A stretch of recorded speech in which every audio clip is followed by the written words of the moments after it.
Olá, meus amigos, companheiros de jornada em nosso canal no YouTube.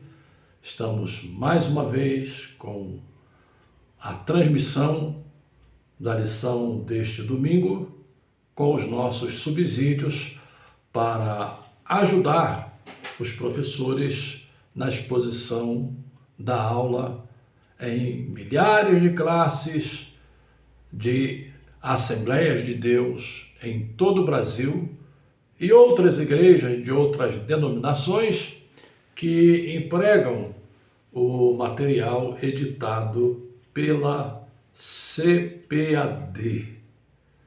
É um privilégio que temos todas as semanas de estarmos juntos compartilhando este momento tão singular no aprendizado da Escritura e principalmente na aplicação, porque, sobretudo, o importante é aplicar a Escritura à nossa vida diária, à nossa vida de todos os dias.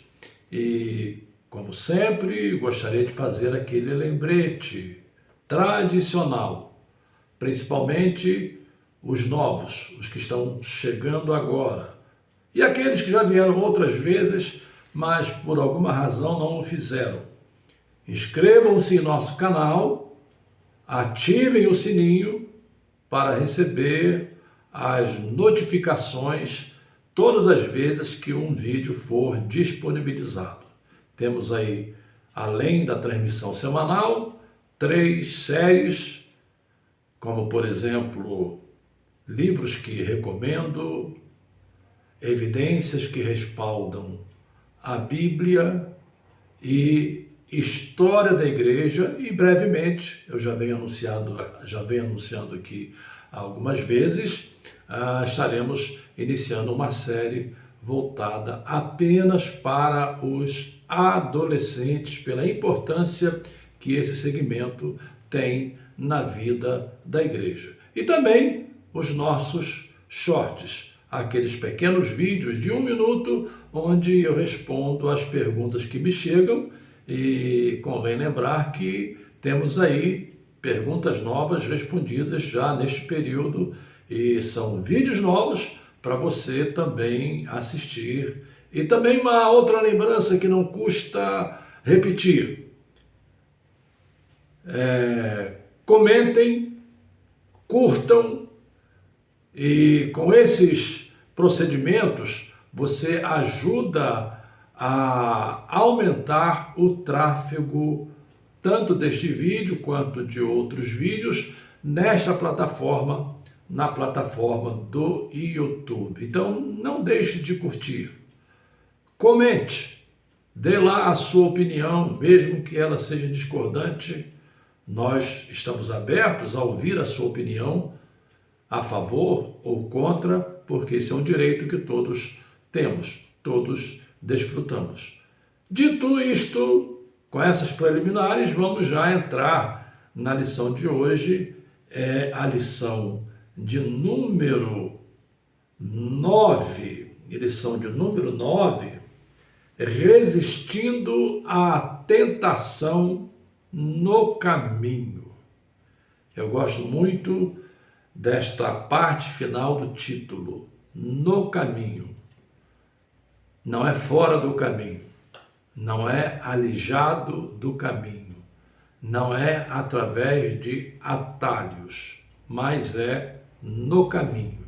Estamos caminhando e enquanto caminhamos, claro que enfrentamos aí as intempéries, enfrentamos aí os percalços, enfrentamos aí as dificuldades normais do dia a dia, e enquanto caminhamos, a lição de hoje trata desse tema: resistir à tentação. Eu não vou entrar no mérito, por exemplo, das definições que o autor faz, buscando os termos dos originais, no Antigo Testamento, o significado no hebraico, no Novo Testamento, o significado em grego. Não quero trabalhar esses conceitos do ponto de vista acadêmico, senão fazer aqui uma distinção, já para iniciar a nossa exposição e oferecer esses subsídios aos nossos queridos professores e alunos também que assistem à nossa exposição. Quando falamos de tentação e provação, à luz até desses termos que já foram estudados no comentário, basicamente, ao falarmos de tentação, estamos falando daquela área em que somos tentados até pela própria natureza carnal, pecaminosa, como também somos tentados pelo diabo, e sempre essas tentações visam produzir o mal. Esse é um lado.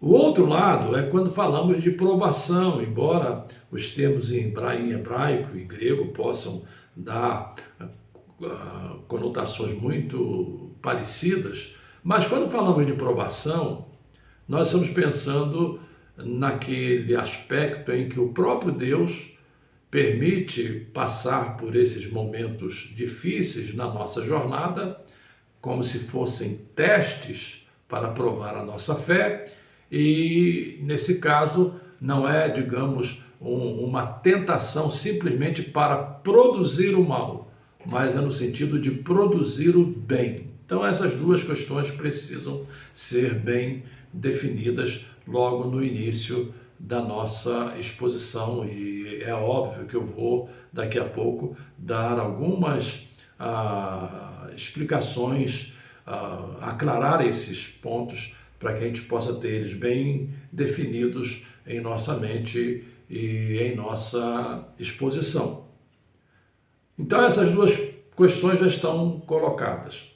O comentarista usa o texto bíblico de Mateus, capítulo 4, que trata da tentação de Jesus. É o texto que ele usa. Capítulo 4, do verso 1 ao verso 11. Esse é o texto que ele emprega para tratar da tentação, e no desenvolvimento do comentário ele faz alusões a outras passagens bíblicas. Por exemplo, ele fala de Mateus capítulo 6 e verso de número 13, que é o final da oração do Pai Nosso: e não nos induzas à tentação. Ele usa aqui como texto áureo Mateus 26 e 41, é um texto que está inserido na narrativa de Jesus no Getsêmani, claro, aqui segundo a descrição do evangelista Mateus, e aí também diz: vigiai e orai para que não entreis em tentação. Na verdade, o espírito está pronto, mas a carne é fraca. Então, esse é o escopo diante do qual estamos sendo expostos e através do qual estamos estudando essa lição, essa matéria para o próximo domingo e oferecendo esses subsídios. Vamos então dar continuidade. Eu fiz aqui a definição entre tentação e provação. É muito importante esse ponto porque, inclusive, o comentarista faz alusão àquela palavra de Tiago, em que diz que ninguém diga que de Deus foi tentado, porque Deus não tenta a ninguém. E aí a perspectiva é exatamente no sentido de tentar para destruir, de tentar para produzir o mal. Então, nesse sentido, Deus não tenta a ninguém. Quando lemos, por exemplo, lá em Gênesis, capítulo 22, que diz, na versão que temos aqui traduzida, revista e corrigida, diz que Deus tentou a Abraão. É uma dessas traduções. E esse tentar aí não foi no sentido de produzir o mal, Porque quando Deus permite, ou quando Deus age, ou quando Deus trabalha com essa categorização em relação às nossas vidas, nunca é no sentido de produzir o mal. É sempre no sentido de produzir o bem. De produzir o bem. Então, esse ponto precisa ficar bem definido, para que a gente faça uma diferenciação. Então, vamos falar primeiro de tentação, já que estamos aí, digamos, postergando ou digredindo ou tentando aqui fazer essas definições para a gente não ficar perdido no próximo domingo. Então, vamos entrar na questão da tentação, que é a questão básica da lição, o tema básico da lição, resistindo à tentação no caminho. O comentarista usa a carne e usa o próprio diabo.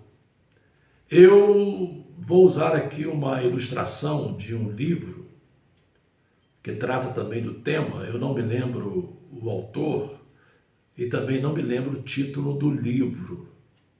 Esse livro deve estar aqui na minha biblioteca, que ainda está guardada. Eu não consegui espaço para pôr aqui no meu escritório. Eu tenho um volume grande de livros sem espaço, mas pretendo ainda criar esse espaço, se Deus quiser. É trabalhoso, exige recursos, exige grana, e nem sempre a grana está disponível ou favorável. Mas o autor dessa obra, ele dizia o seguinte: tentação é um atalho para coisas legítimas. É interessante essa definição. Um atalho para coisas legítimas. E o que são atalhos? Atalhos é você sair da rota principal e, através desses atalhos, eventualmente você conseguir chegar mais cedo no seu destino, conseguir evitar, eventualmente, essas intempéries, essas dificuldades, esses obstáculos, e depois você volta ao leito original da estrada e segue a sua trajetória. São atalhos. Então, quando o autor diz que tentação, esse autor que eu menciono, tentação é uma forma de atalho para alcançar coisas legítimas, ele não está tirando a legitimidade daquilo que queremos alcançar. Ele está desqualificando o meio. Ele está desqualificando a forma. Então vamos pensar aqui muito rapidamente, de maneira prática, porque eu gosto de trabalhar a lição sempre trazendo para a vida prática. Pergunto: o sexo é pecado? Não. Deus criou o sexo para o nosso deleite.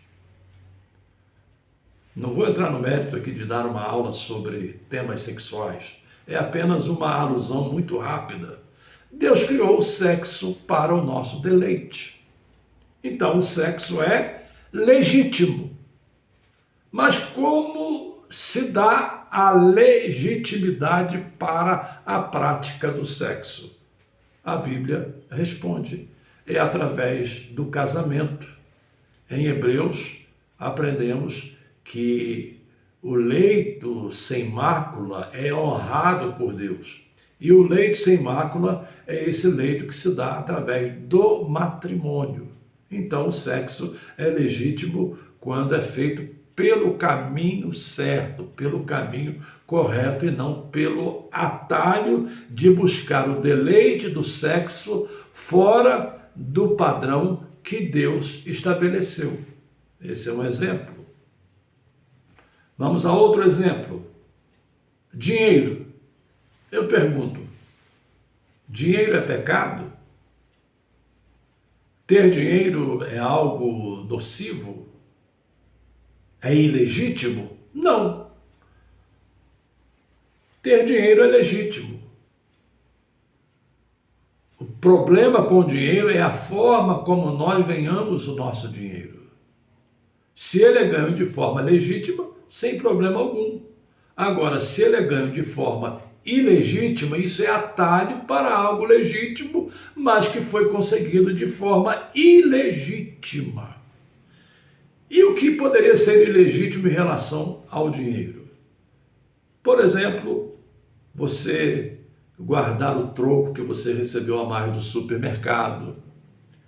Você que é empresário, tentar lucrar com uma margem muito maior do que é, digamos, aceitável em relação à lucratividade.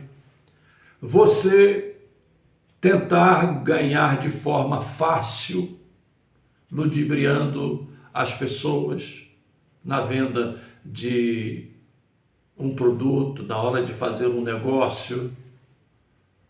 Não é que o dinheiro em si seja pecado, ou o uso do dinheiro seja pecado, mas é a forma de você conquistá-lo, de você ganhá-lo. Aí nós temos a ilegitimidade. Eu estou usando aqui 2 exemplos práticos para ilustrar o que é tentação. Usei o sexo e usei o dinheiro, e nós temos aí como um padrão ou uma fórmula que se repete para falar sobre tentação, onde esses 3 termos aparecem: sexo, poder e dinheiro. Sexo, poder e dinheiro. Poder, quem vai dizer que é ilegítimo? Não. A Bíblia fala da legitimidade, das autoridades, dos poderes constituídos. E a Bíblia fala do poder paterno, dos pais, etc. Você que exerce uma liderança, você exerce uma forma de poder. O problema está no uso desse poder, no uso ilegítimo desse poder, na forma, digamos, em que você chegou a esse poder para exercê-lo. É aí que nós temos a ilegitimidade. Então, tentação é isso. Tentação são atalhos para você tentar praticar coisas legítimas, mas elas se tornarão ilegítimas pela forma como você chegou a elas, pelo padrão, pelos atalhos que você chegou a elas. Isso é tentação. E a pergunta básica é essa: quem promove a tentação? O próprio diabo. Ele promove a tentação porque ele quer que nós pratiquemos aquilo que é legítimo, mas da forma errada pela qual Deus estabeleceu que essas coisas sejam praticadas. Então ele se opõe a tudo quanto Deus estabelece e ele quer nos levar pelo caminho errado para dizer que nós não somos capazes de praticar essas coisas legítimas segundo o padrão que Deus estabeleceu. Então temos aí esse quadro da tentação. E como diz o tema da lição, resistindo à tentação do caminho. O diabo usa o quê? Claro, ele usa as tentações externas, mas ele usa a nossa própria natureza, ou seja, são elementos internos da própria natureza. Eu poderia aqui citar: ele usa a cobiça, ele usa o orgulho, ele usa até biologicamente a necessidade que as pessoas têm da prática dos sexos. Muitas pessoas não se contêm, muitas pessoas não conseguem conter a sua libido, não é? E elas, por razões que não convém aqui comentar, acabam saindo pelos atalhos. Então, o diabo usa a própria natureza humana, por coisas legítimas até, para nos conduzir em confronto àquilo que Deus estabeleceu como padrão para se viver essas coisas legítimas. Eu pergunto: quantas vezes fomos tentados na nossa vida, na nossa trajetória, Eu diria que ninguém pode dizer que nunca foi tentado. Ninguém. Deixe-me falar assim com ênfase. Ninguém pode dizer que nunca foi tentado. Nós somos tentados. Somos tentados todos os dias, somos tentados todas as horas, somos tentados num simples olhar. Quando damos um simples olhar, eu me lembro de um esboço do reverendo Nathanael Beltemiller. Ele publicava na antiga revista Seara, mensalmente, um esboço, e um desses esboços tinha por título Apenas um Olhar. Apenas um olhar. E aí você pode buscar esses olhares na Bíblia.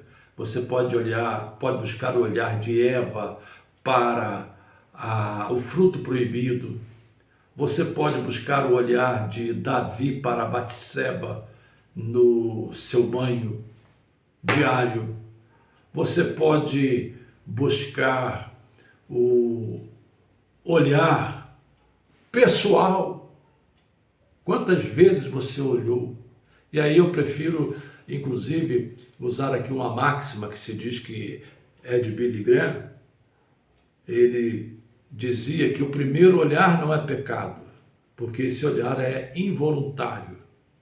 Mas o segundo olhar já é um olhar pecaminoso, porque você já vai olhar com malícia, você já vai olhar com o intuito de praticar o mal. Então, primeiro olhar não é pecaminoso, é involuntário, mas o segundo olhar é um olhar já pecaminoso. Então, você mesmo pode analisar pelos seus próprios olhares. Para onde você está olhando? O que é que você está enxergando? Você olhou uma vez, tirou os olhos e seguiu na caminhada? Ou você parou e continuou olhando? Esse olhar que você parou em segundo plano, esse olhar já é um olhar pecaminoso, já é um olhar da tentação. É por isso que a Bíblia fala da concupiscência, o desejo dos olhos, o desejo da nossa natureza humana. É através dessa natureza e dessas janelas que temos, né? Nós temos os 5 sentidos, o olfato, a visão, a audição, o paladar, né? O tato. É através desses sentidos que o pecado entra, ou que a tentação vem e ela é concebida e gera o pecado. É a Bíblia que diz isso e a prática nossa de todos os dias diz isso. Então, esse ponto que eu gostaria de enfatizar nesse primeiro aspecto da minha exposição hoje. E aí você tem a tentação de Jesus. Primeiro ponto, em relação à tentação de Jesus, foi uma necessidade para provar a humanidade de Jesus. Enquanto no batismo nós temos a reivindicação de sua divindade, no deserto, e é bom lembrar isso, eu não sei se o comentarista menciona, não me lembro agora, mas quem conduziu Jesus ao deserto para ser tentado? Foi o Espírito Santo. E ali não é uma tentação para produzir o mal, mas para produzir o bem. Então Deus pode eventualmente permitir a tentação com esse propósito, com essa finalidade de produzir o bem, porque Ele conhece. E eu vou chegar nesse ponto quando falar sobre a aprovação, daqui a pouco, né? Quem conduziu? Jesus foi conduzido pelo Espírito Santo ao deserto. Então ele jejua por 40 dias. A pressuposição aqui é que esse jejum tenha sido um jejum natural e não um jejum sobrenatural, porque ao final a Bíblia diz que ele teve fome, não diz que ele teve sede. E todos sabemos que nós não podemos ficar um tempo prolongado sem água. Água, o organismo necessita de água em questão de 2 ou 3 dias. Se o organismo ficar sem água, já começam as lesões e essas lesões vão chegar à fatalidade. Não tem como fugir disso. Agora, em relação à comida, às vezes você tem aí energia de reserva. Deixa-me brincar aqui com os meus irmãos que têm excesso de peso, né? E eu posso falar isso com certa tranquilidade, porque eu também tenho excesso de peso. Eu carrego aqui uma protusão abdominal, para não falar que sou gordo, não é? Uma protusão abdominal. Isso aqui é energia de sobra. Eu eventualmente posso ficar aí 40 dias sem comer e ainda vou sobreviver. Claro, vou emagrecer, porque a partir do momento em que eu deixo de me alimentar, então o corpo vai buscar energia aonde? Aonde há energia de reserva, e essas energias aqui são energias de reserva. E ele vai se nutrir, o corpo vai extrair dessas energias de reserva os meios para a sua sobrevivência, né? Ou seja, Jesus passou 40 dias sem comer e ao final de 40 dias teve fome. E é nesse ponto, na hora de fragilidade, por isso Jesus no deserto passou pelo teste da humanidade, da reivindicação de sua humanidade. No batismo, reivindicação de sua messianidade. E no deserto, reivindicação de sua humanidade. Ele passa pelo teste e o diabo vem com aquelas tentações nas áreas mais frágeis. Primeiro em relação à fome, né? Depois vem, eu não estou pondo aqui em ordem, né? Deixa eu ver aqui no texto bíblico, né? Jesus foi conduzido, né? Teve fome e o diabo chega exatamente primeiro em relação à fome e diz: olha, se tu és o Filho de Deus, manda que essas pedras se transformem em pães. E usa inclusive argumento bíblico, né? Depois, mais adiante, Jesus é conduzido à cidade santa, não é? Ou seja, a Jerusalém, né?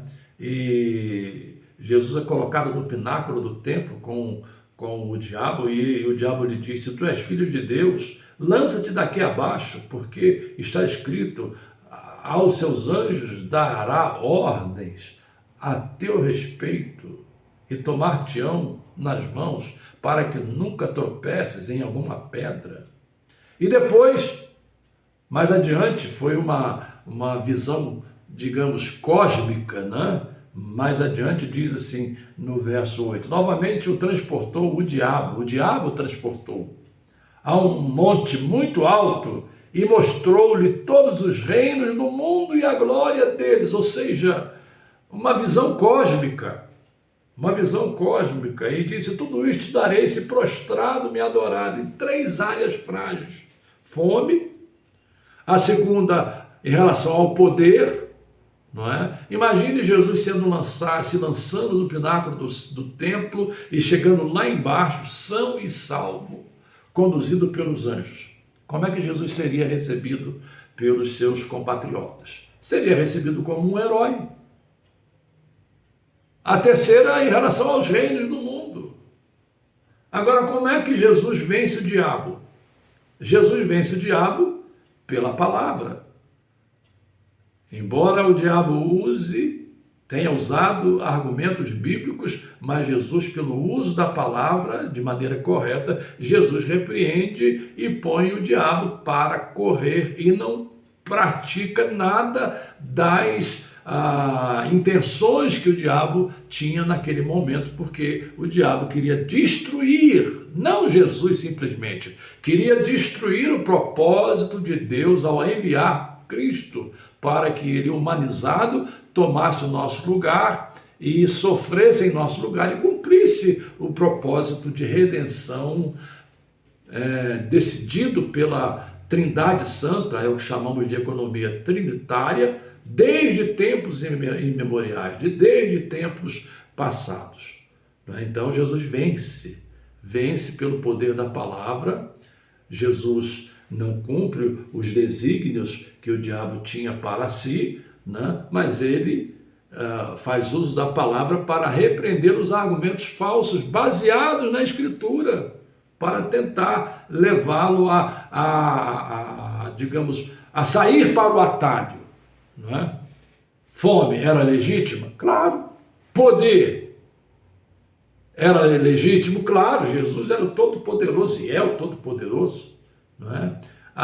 Os reinos, estamos falando da segunda pessoa da Trindade, e aí se a gente entrar nesse caminho, se formos para Daniel, se formos para analisar a questão do trono de Davi, poder, né? Duas áreas, né?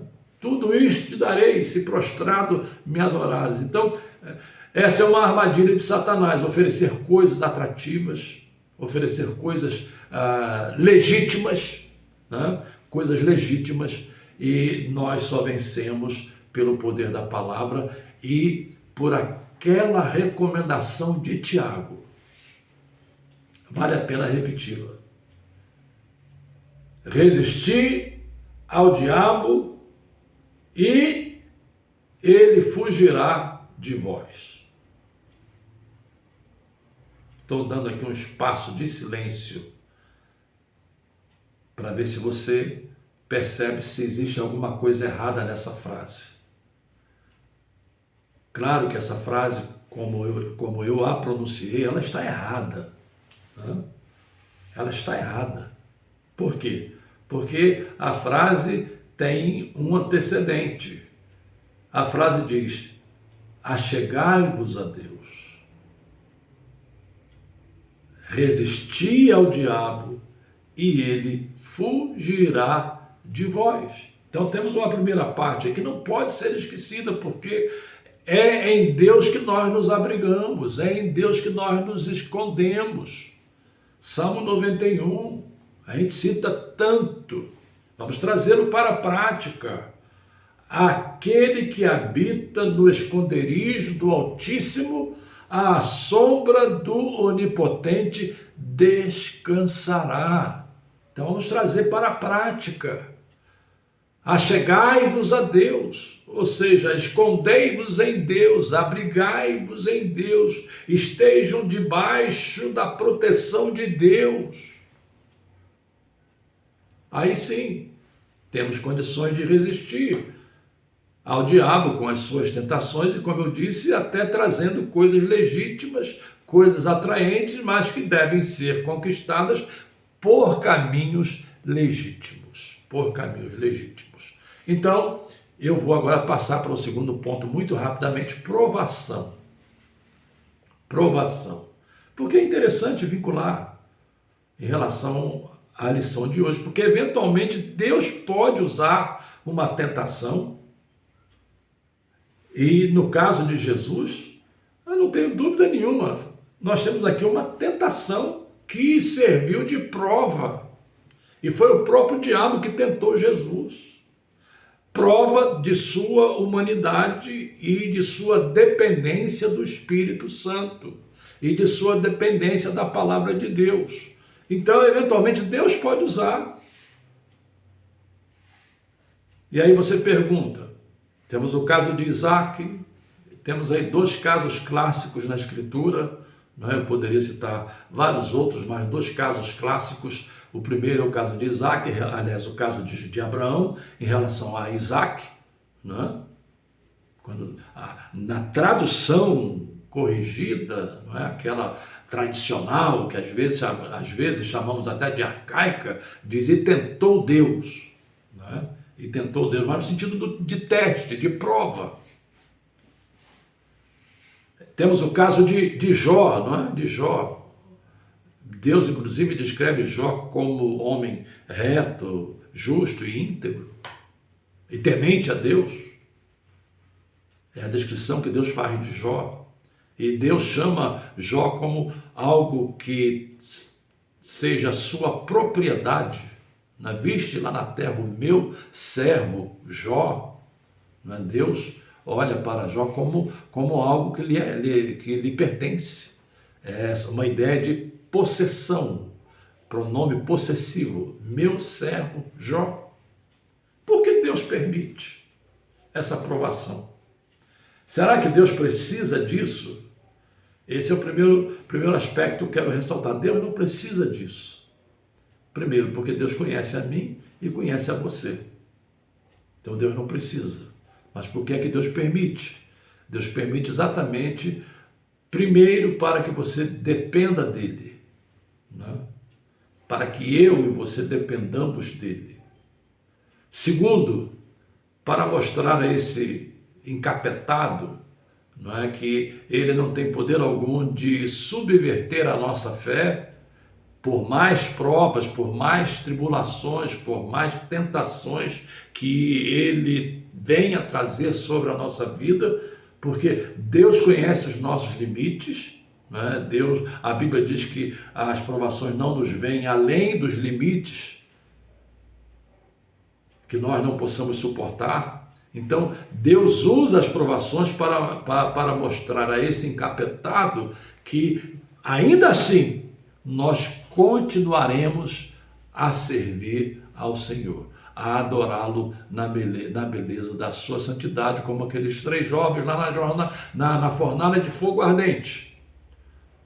Eles disseram ao rei: o nosso Deus nos pode livrar, mas mesmo que ele não nos livre, nós não curvaremos os nossos joelhos diante da estátua. Mesmo que passemos pela maior prova, nós continuaremos a servir o nosso Deus. Então, eventualmente, Deus permite, até que o diabo lance uma tentação, para que você dependa de Deus e para que o diabo entenda que nenhuma tentação é capaz de subverter a minha e a sua fé, porque a nossa confiança, a nossa esperança está em Deus. Então, em linhas gerais, meus queridos professores, são esses os subsídios para este domingo que eu quero lhe oferecer. Eu gosto muito de trazer para a prática, Eu, quando fui comentarista de lições na CPAD, eu tinha essa preocupação com as minhas lições, que elas não fossem meramente a exposição teórica, mas que elas tivessem esse sentido de aplicação. E é o que eu procuro fazer quando prego, é o que eu procuro fazer quando ensino, é o que eu procuro fazer quando transmito aqui esses subsídios semanais e também das minhas séries. É o que eu procuro fazer, é trazer para a vida prática. Que sentido isso tem para a minha vida? E com isso, estamos terminando a nossa exposição de hoje, da lição de número 9, e na próxima semana, se Deus permitir, estaremos aqui com a lição de número 10. Lição de número 10, que tem por tema desenvolvendo uma consciência de santidade. Nessa área de EBD, se Deus quiser, no próximo trimestre, nós teremos aqui uma outra novidade, mas eu não vou adiantar. Nós vamos ter aqui 2 exposições distintas, mas eu vou deixar para o próximo trimestre. Ok? Então, próxima semana, lição de número 10, desenvolvendo uma consciência de santidade. Um abraço a todos e um beijo no coração de cada um e até a próxima semana.